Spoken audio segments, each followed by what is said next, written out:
KingCease. Oluchi Juliet. Yes, we live right now, baby. Okay. So, this live is all about classification of the Africans in the diaspora. Me and Oluchi went to the Badagry Slave Museum. We learned some things that we didn't know before. And basically, they told us the whole history of the slave trade, right? How Africans sold other Africans into slavery, working with Europeans and stuff, sending them to South America. Eventually, they got to North America and all over the world. So that's what we're finna be discussing in this video. So where do we go from here? So okay, this is something very interesting. We'll be looking at the distribution and classification of Africans in diaspora. I have like on my system here, I have like a breakdown of every information we need to know about black people. Today, while I did my research, I found out that surprisingly, a huge 24% of blacks that were taken to the rest of the world were mostly Nigerians, and another 24% are from Angola and Congo. So like, and not just like every part of Nigeria, but the West African, like how like Yoruba parts of Nigeria. Okay. And in Congo, I don't think so. Alright, so the Wi-Fi is cutting in and out, so you have to bear with us this stream till I figure out why. But just bear with us. So this is what you have to deal with sometimes in Africa. Honestly, yes. This is my Wi-Fi right here. I'm trying to have it as close to my phone as possible. Okay. So like it's really interesting, like the distribution of Africans. But majorly like 48% of blacks all over the world were from West Africa, Nigeria, and Angola and Congo. And not just every part of Nigeria, but the Yoruba people, the Yoruba tribe of Nigeria had like a huge percent. They also had like some percent from the Niger Delta, eastern part of Nigeria. Am I talking too fast? You're not talking too fast. You just gotta, like I would say, let them know where are the Yoruba people like located in Nigeria, because they probably have no idea. Okay, so we have many tribes. I think over 50 to 100 tribes, different languages. I mean, and we have no mutual intelligibility. What do I mean? Like, we don't understand ourselves. For example, I'm Igbo, and he found out his ancestry traces to the Yoruba people. Mm-hmm. So when I speak Igbo and Yoruba, hey, sorry guys, we are back on a different Wi-Fi network. Hopefully this one works better. Okay. Okay, so what we're talking about? You was telling me that Igbo people, okay, Yoruba people, they don't hear each other. Yes, so like we have different tribes. We have Hausa, we have Fulani, we have Ibibio, we have Anang, Benue, the people of Taraba, the people of Urobo, Ishekiri, Isoko, Ishan, name it, like so many of them I can't remember, but in Nigeria alone we have like several tribes. Like one thing about Africa is like Africa is a world of diversity. Mm-hmm. In Nigeria alone you have different tribes with different cultures. The clothes I put on, the food I eat, the language I speak is quite different from about 50 other people. Different. Yes. Everything is. And personally, I think that was why Europe actually penetrated Africa. They saw that the black people in Africa, or Africans in Africa, was not united, sort of. Exactly. They had like little communities, like patches and patches of communities with different languages all over the place. So this was an opportunity to come in. Now imagine England, Britain. It's that huge number of people speaking a single language. I think that's the major thing with Africa.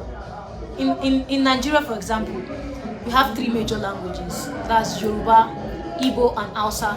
I think those are the tribes with the most speakers.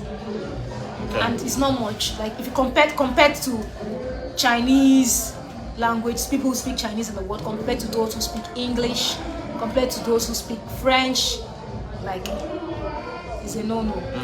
So I think the penetration of the Europeans in Africa is a blessing in disguise, because before the coming of Europe to invade through the transatlantic slave trade and through other industrialization, colonization, yes, we were colonized by the British in Nigeria. Okay, yeah. So before this time, there was no interaction between us. I speak Igbo, you speak Yoruba, you speak Fulani. I think maybe they were communicating with themselves with just sign languages or whatever, but there was no form of communication vocally. So I think English right now is the language that unites the Nigerian people. It's our lingua franca. We were colonized by the British and we adopted their language, the educational system, and the political system. It's been both a blessing and a curse. So that is that.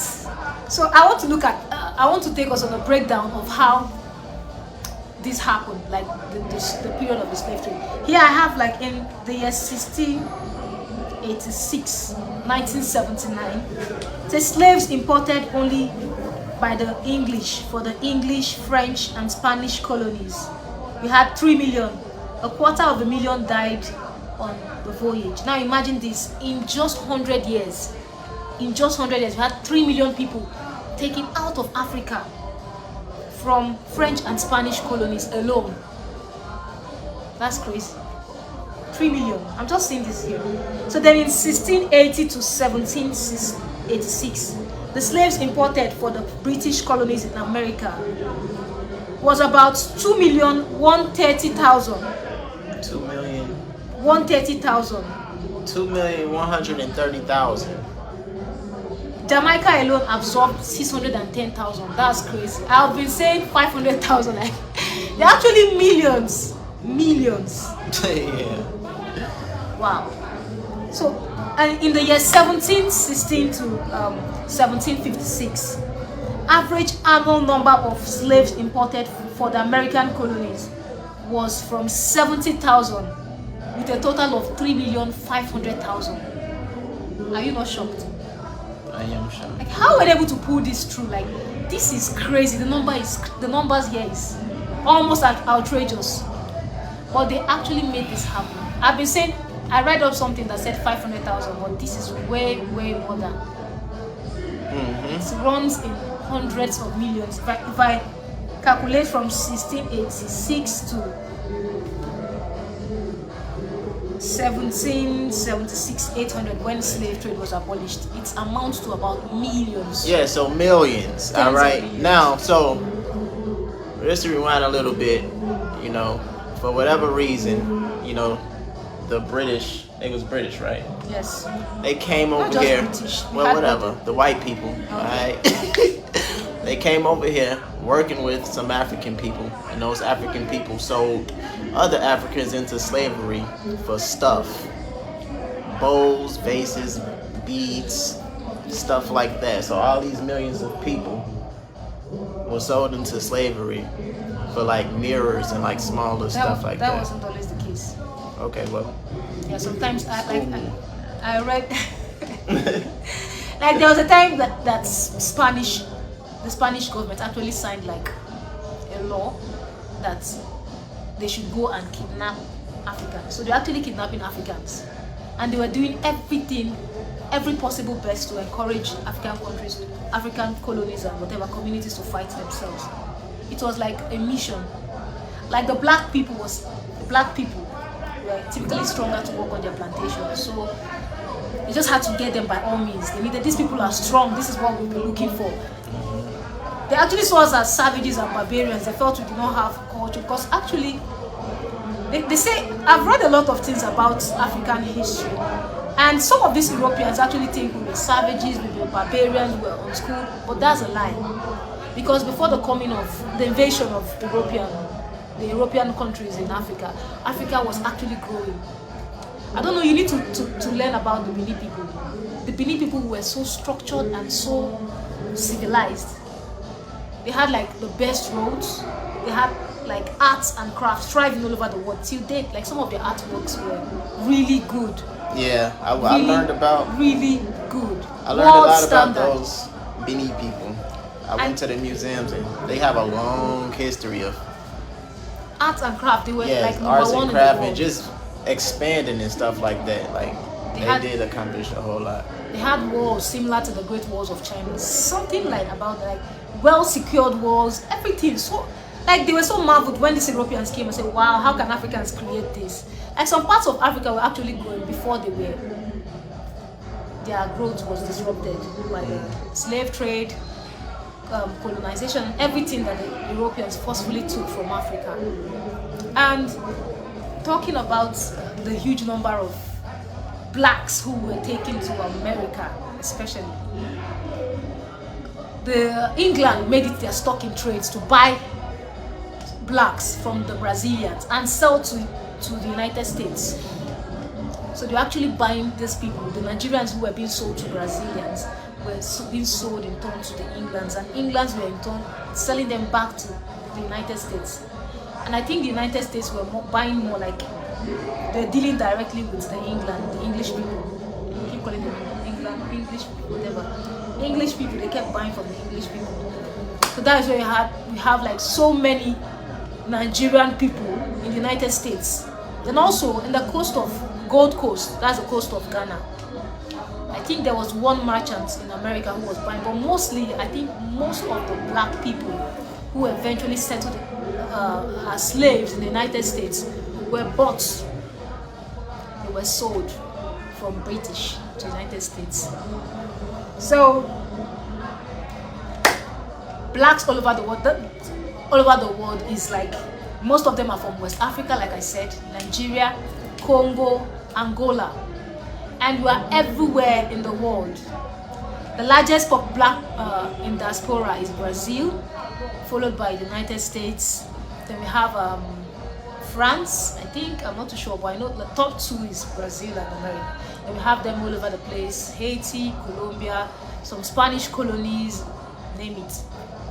So the thing is, it's very interesting when you begin to learn about the slave history and what makes it special. This time around, I said our trip will be in June and it's going to be in Lagos, West Africa, Nigeria, where you have Nigeria, whether we like it or not, was one of the major participants in the transatlantic slave trade and was one of the major suppliers of the slaves. Like we hear of millions and thousands of people that were shipped to the rest of the world, like a huge number were being taken from West Africa. Yeah, and West Africa. Here, not just West Africa, Lagos State here, Badagry was like. We don't want to go too deep into that because we actually went to this place and we saw things. It was quite disheartening, but I will not blame. I will not solely blame the Europeans. Neither will I solely blame the African chiefs who were involved in this. I think greed is just a thing that every human being has to deal with, and the Europeans took advantage of it. They saw these people were greedy. Okay, what do you need? You need guns to kill yourself. These are the guns. You need this, you need that. So they kept giving them things to make them fight against themselves. I already told you, like, they have different languages. To you, you might see it as, why will a black man want to fight another black man? But to an African man then, he sees you as another tribesman. You are another, it's just like a black man and a white man, for example. I have another tribe. It's like the Crips and the Bloods. Yes.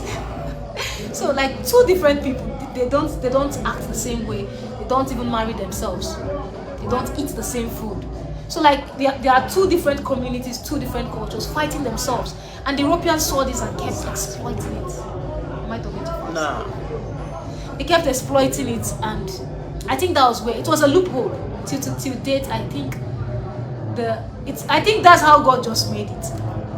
That we have different languages, but I think if we had a common language, it wouldn't have happened that way.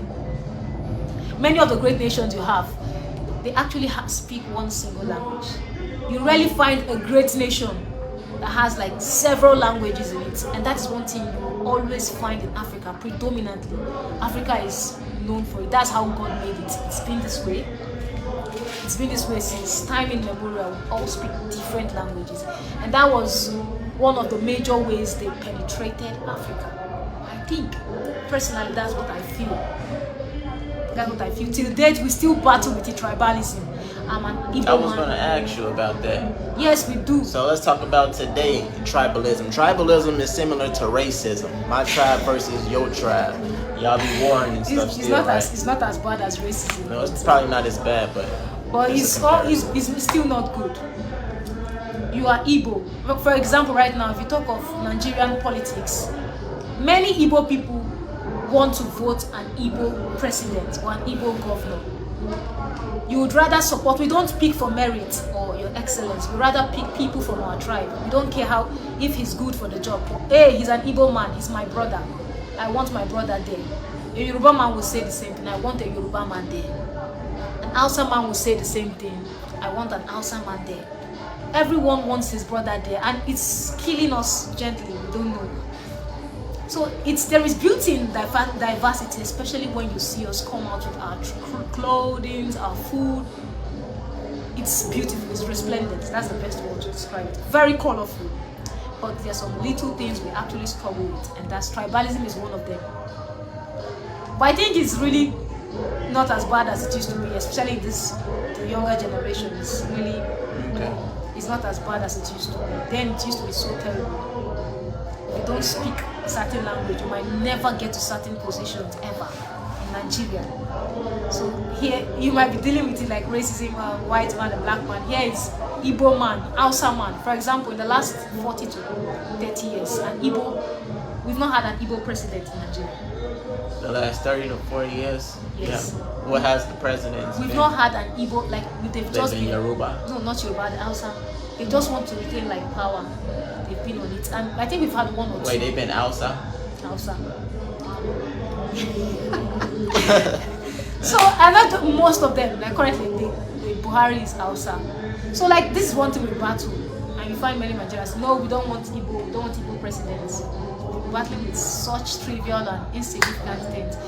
Africans also need to understand that black nation is one. When we understand this, I think that is when we have come to a breakthrough. Because right now, we still see Nigerians are still fighting themselves. So when will Nigerians unite with Ghanaians, with South Africans, with Kenyans, with Tanzanians? If Africa can unite and see themselves as one, then we are ready to take on the rest of the world. As well as Black America. Yes, of course. Black, what do you call it, Caribbeans? Black Caribbeans, all black people. Afro descent all over the world. That's what this thing is all about. Yes. Right? This was always our weakness. Not being unified. Not being unified. And we all came from Africa. Yes, if you look at the Europeans, for example, the Europeans have different languages. You have the Spanish, the Russians. Europeans. Go ahead. You have the Spanish, you have the Russians, you have different people who speak different language, but they understand that they are one. We are one. Like right now, what's going on with Ukraine, you find them showing like support and everything to make sure that they help their brother. I wish we could be just that way in Africa. One currency, one passport. It's going to be a wonderful thing. Every African person in the world, African American, Ugandan, Afro-Caribbean, Afro-Brazilian, Afro descent, Africa arise. Africa arise. Yes. So I don't know right now, there are so many things we should look into. I don't know if there's anything you want to know about Africa. I think from subsequently we'll be discussing some controversial things and almost impossible. It might look like tales, but they're actually real and they happen in Africa here. Like for example, our African traditional religion, what we call juju. We call it juju, some voodoo. So we'll be discussing on some of the practices that are in vogue.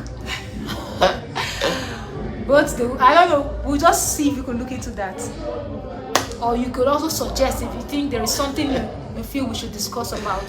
We'd love you to suggest it. And also have it at the back of your mind that Black Pilgrimage is happening this year in June. And as always, I would say you should link up to any of the admins on the group, and we're always there to entertain you. Is that the word? I'm not here to entertain any of you. Subscribe to my YouTube channel though. I'm finna be dropping a lot of vlogs. Okay.